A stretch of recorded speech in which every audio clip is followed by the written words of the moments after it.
नागपुरात एक धक्कादायक घटना समोर आली आहे। एका 60 वर्षीय ऑटो चालकाने भर दिवसा 6व्या मजल्यावरून उडी घेत जीवन संपवण्याची घटना शांतीनगर पोलीस ठाण्याच्या हद्दीत घडली। प्रवाशांना सोडल्यानंतर त्यांनी हे टोकाचे पाऊल उचलल्यानंतर परिसरात एकच खळबळ उडाली। नागपूरच्या शांतीनगर पोलीस ठाण्याच्या हद्दीतील माढा क्वार्टर परिसरात गुरुवारी दुपारी ही घटना घडली।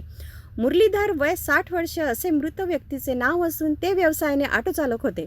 मिळालेल्या माहितीनुसार ते प्रवासी घेऊन माढा क्वार्टर परिसरात आले होते। प्रवाशांना सोडल्यानंतर त्यांनी जवळील एका इमारतीत प्रवेश केला। त्यानंतर ते थेट इमारतीच्या 6व्या मजल्यावर गेले आणि तेथून खाली उडी मारली।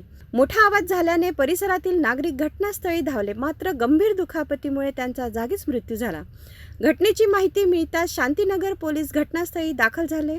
मृताच्या खिशात मिळालेल्या मोबाईलच्या आधारे कुटुंबियाशी संपर्क साधण्यात आला। मुरलीधर यांनी हे टोकाचे पाऊल का उचलले याचे कारण अद्याप स्पष्ट झालेले नाही। पोलीस या प्रकरणाचा सर्व बाजूंनी तपास करीत आहे।